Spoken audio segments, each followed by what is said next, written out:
Welcome back, South Philly Sauce, an Audacy original, brought to you by 94 WIP and Jack Daniels. Ashlyn and Al here in the off season. Took a little break, and now we're back at it and actually have a good bit to talk about. There is a lot going on in the hockey world as the Stanley Cup playoffs are going on. It's been awesome to watch, but also some Flyers news as well, as this week was the draft lottery. You were hoping for a little better luck there for the Flyers. Now they get the 12th overall pick. The San Jose Sharks get the first pick, so that's an exciting time for them and their franchise, but hoping the Flyers were a little higher up. Yeah, turned on nothing changed, which is rare. But I mean, they're in the top dozen, so they should get a player that'll play in the NHL. It's all a crapshoot except for Celebrini at number one. So, I mean, there's so many options on which way they go in this thing, Ashlyn. They've kind of stockpiled defensemen. Personally, if they that 6'7" Russian defenseman, Saleyev, was available, I'd grab him. You got a 6'7" guy that can skate, apparently. Now, mind you, whenever you talk about these prospects, hardly any of us have laid any eyes on them except the local kids or whatever, the college kids or some of the juniors, and especially the Russians. It's hard to figure out exactly where they are. But I think if they're given the chance, I think there's going to be a bunch of defensemen taken early. And if there's a centerman available, I think the Flyers may go there. And I wouldn't be shocked if Tija Ginla's available if the Flyers didn't take a run at him. Your pup's very excited to talk about this draft lottery. Yeah, he wasn't in here until this thing started. He's a camera hound. So yeah, he wants a job in the media. So we'll see what happens. Hey, tell him to send the reel over and we'll see what he can do. So yeah, you have that, which I think, as you said, nothing really changes. And this is very much looking towards the future. And I think as a whole right now, the Flyers are in a position where they are looking at the draft. We're still kind of waiting to see what this roster is going to look like. And a little bit of last year where what's the subtraction piece is going to be. You know, we're hearing a lot about Scott Laughton right now. Sean Couturier is something we're going to get to. But you're still left wondering, when you speak about a centerman, okay, well, who are the Flyers centermen even going to be right now? I know. And I think Ashlyn is going to look different next year, one way or another, whoever they go and get. I don't think Atkinson's going to be back, obviously next year. Right. So things will change. Morgan Frost, I still think is a wild card. If they do make a move, I think he's somebody that another team might take a chance on. But you really look at it, and it's amazing the mileage this team got out of a roster without any, the way Couturier was banged up all year, that really a top centerman. So, I mean, that's where they're going to have to look. They're waiting for Michkov. So, all these rumors starting about him. So that's where they're going to have to go. Otherwise, it's going to be a team where you're dependent on wingers, Konechny. So we'll see what happens there. But that's why I think if the defensemen go as early as they think in this draft coming up, I think they'll go for a center and hopefully develop in the next 2 to 3 years. That definitely makes sense. And it seems like a priority right now, especially at the end of the year when you had someone like a Ryan Poehling who was on the top line at times in those crucial parts of the season. That was never the reason he was brought here to Philadelphia. It wasn't supposed to pan out that way. And we are seeing a ton about Michkov the past couple of weeks, to the point where last time I was on WIP, it was all over my Twitter that Michkov was going to ring the bell for the Sixers game. And you were coming on, and I was frazzled. I was like, did I miss something? Is he here? But we all know that's what's going to happen, is just like Fedotov. One day he's just going to show up.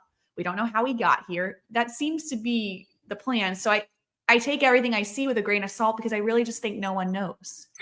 Yeah, and it's hard. Nobody ever wants to say they don't know. But I mean, if they don't know at the top of the organization, how are you supposed to know what's going on? And like, nobody knows what's going on when you're dealing with the Russian leagues on what goes on there, who can get out, who can. We still don't know how Fedotov got out. No, I still have no idea how a guy leaves without any equipment or anything, and in the middle of the night ends up here. So God knows what's going to happen with Michkov. But I mean, it's clear to me he really wants to be here. Wearing the Flyers jersey, wearing whatever TikTok, whatever social media he's using to get a photo op out there, if you will, lifting weights with a Flyer jersey on. So he wants to be here, and I think that I am not saying it's impossible he's here next year, because I just don't know. And you look foolish when you say there's no chance. Well, there obviously is a chance because we just saw what happened with the goaltender. I wouldn't count on it. I wouldn't bank on it, so to speak. But I think that it's sooner rather than later. And you have to just put your eggs in the basket of look what Danny Briere and Keith Jones have done already. I mean, they're an aggressive leadership group, and that's why I have confidence it's going to happen sooner than later, because they're not going to take their foot off the gas with this thing. They want him over here. It's very clear. And for them to pull off Fedotov and for us still not to know what happened, that's what gives me confidence. For everyone saying this is 2 to 3 years away, I don't think so with Danny Briere at the helm here. No, I don't think 3. I actually don't think 2. I think the long range, I think you're looking at next year. And that's why I think they're kind of, although, they had a good year, I think they're kind of looking at when they're really going to make a case of we can make noise in a playoff or whatever, 2 years away maybe on what's going on. Plus all the other kids they've got coming up, developing defensemen coming up. So, I mean, that's pretty...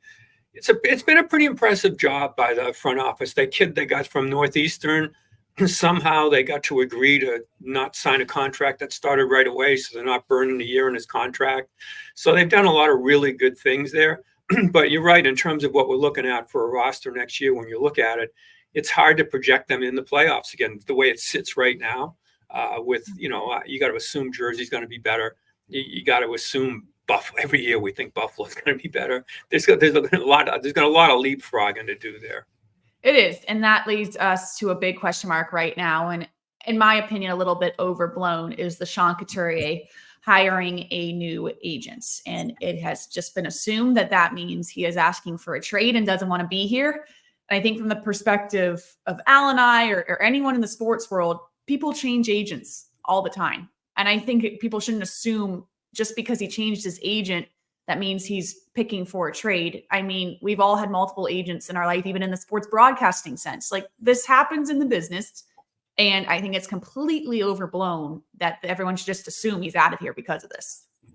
I don't even think it's a matter of changing agents. I think it's a matter of getting an agent. The last name that, we heard with Lupien, who was the son of a former player / agent, who's kind of a family friend that helped him get through things. And I don't even think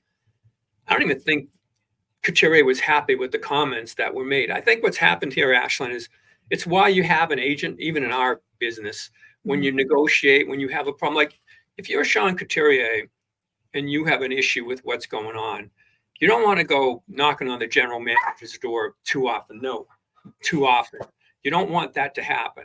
So you need an agent in those cases like that. So that's why I got to get this dog. So that's why you have to That's why you have to do something. So you have a problem like you had with Couturier and Tortorella, that you can have the agent go to the general manager rather than you. You don't want to be the guy whining in the general manager's office. So I don't think it's a case of Couturier wants out of here. I think, I don't think either side handled it perfect in what happened there. Even I think Sean Couturier I think his ego was bruised in what happened in this thing. And you need an agent to go in and yell at somebody if you have to, rather than you. And I know a lot of people don't like agents, and there are a lot of guys that can be too powerful, if you will. But I think in that instance, an agent really would have helped, because, even if you're Cooch, you don't want to be the guy, even if you played with Briere previously or whatever and knew him, you don't want to be the guy banging on that door every other week. Right. It's great for one time to have a meaningful conversation, but the agent is the middleman that basically takes you out of being the bad guy. And I could very much see with Coots, which it seems like he never even did this, where he went up and presented his case. You can't do that 12 times and just be that annoying presence. So I just think it was really overblown that this is just assumed. And hey, it might still happen, but I can't envision a situation where Coots is traded right now. Yeah, no, I can't. Well, in the first place, for a guy that's had back surgery, I don't know what was going on him during this past year, but it looked like he was struggling with other injuries throughout the season here.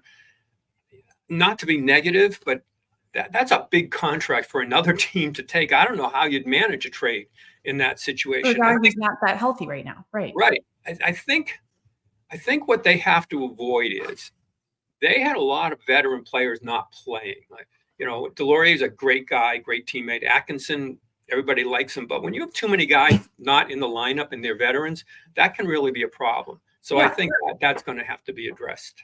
they're going to have to figure that out. And whether that means they go different places or they eventually get more playing time here, we'll see. But I think we all can agree, sadly, Cam Atkinson just doesn't seem like it's going to work out here. So we're curious to see how that all shakes out for sure. He'll get bought out, and they're gonna have a few people to buy out. The goalie Peterson, who's playing pretty well with the Phantoms. You know, they're going to be spending a lot of money on people that aren't here. Yeah, that's not a good situation to be in. And speaking of not good situations, Toronto fires their head coach after obviously being in the playoffs and having success, but honestly, very similar to the Sixers in Philadelphia, just never being able to get over that hump. So that is a prime head coaching vacancy. Very curious how that all works out. And I was a little surprised, but I get it out because at some point you have to do something different. Yeah, it's been a while there with their terrific upside of players. Now, look, this league changes coaches an awful lot, and the sad part is they change it so often, and good people, that's why they keep getting jobs. But the problem is, if it's a problem, is it works short term. You look at the Islanders, what they did. So, and this is a sport where if you just get into the playoffs, you sort of have a chance with goaltending or whatever. So I think that's what leads into so many coaching changes. And boy, there's been a lot of them.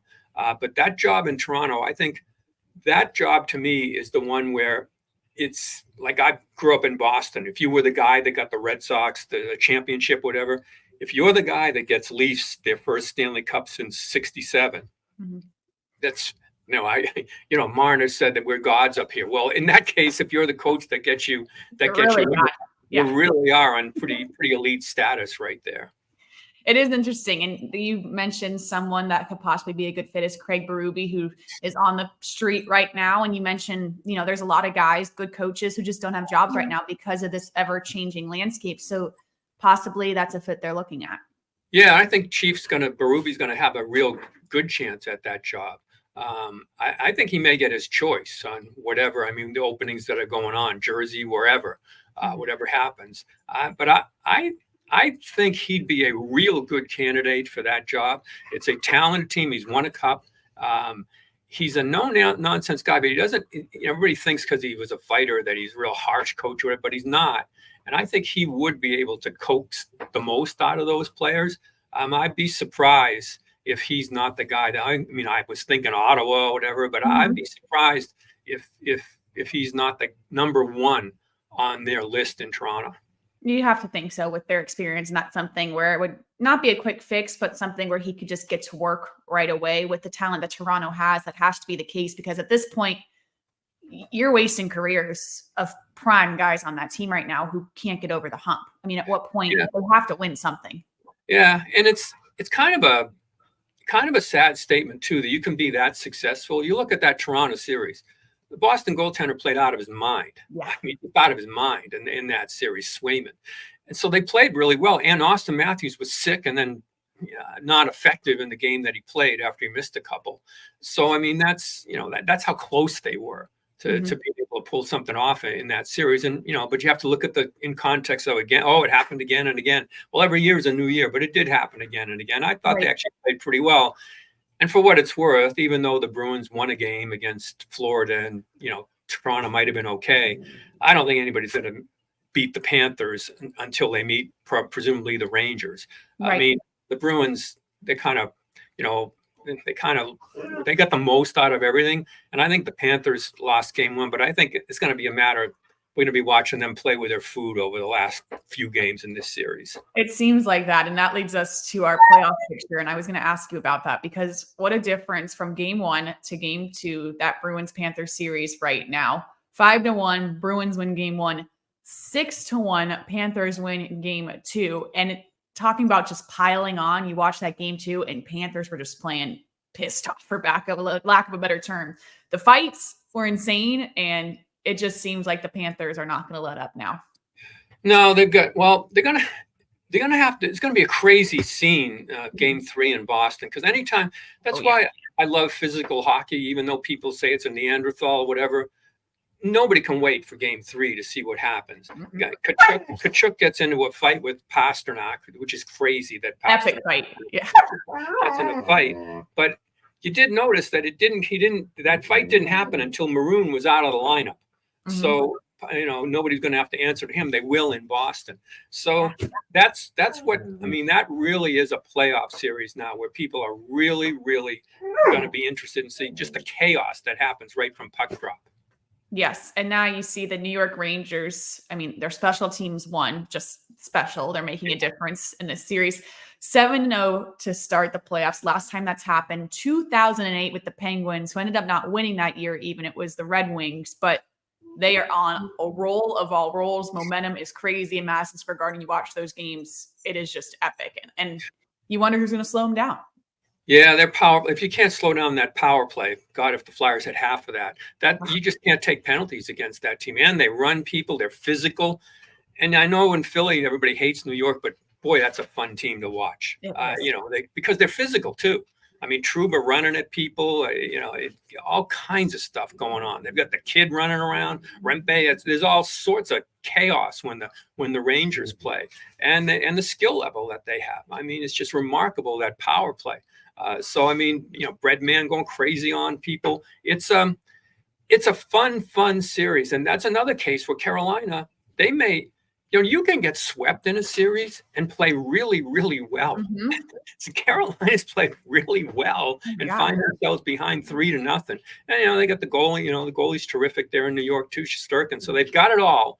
I'm presuming that if they end up with Florida, but whomever they end up with, it's going to be, they may end up the odds on to win this thing if they can just, I don't think he's going to continue to, sweep things or whatever.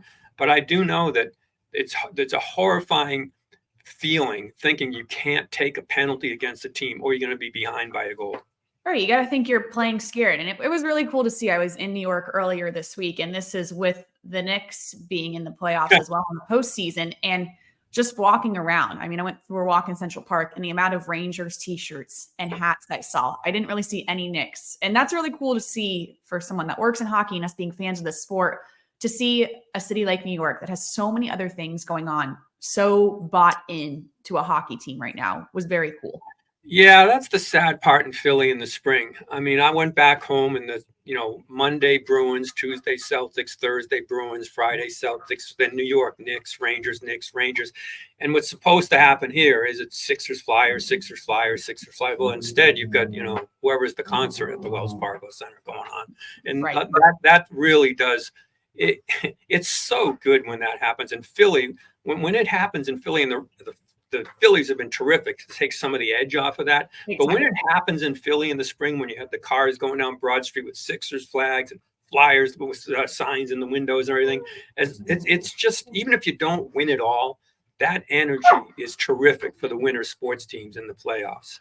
It is. And it makes you want it, right? When you see it, and in my opinion, it would be ×2 here in Philadelphia.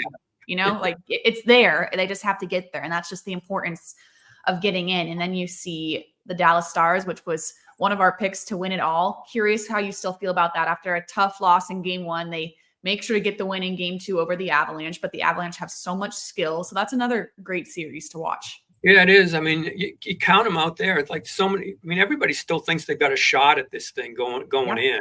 And Dallas, to me, is just the most balanced team.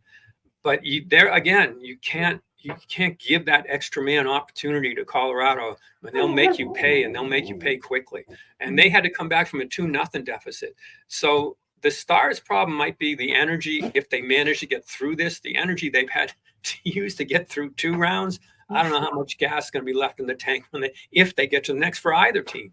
Yeah, and that's a big if right now. And then you see the Canucks, who just refuse to even fall back down to earth. I mean, the way they've been playing. Big win over the Oilers to start the series, and another one where both of those teams feel like they have a very good chance to move on here.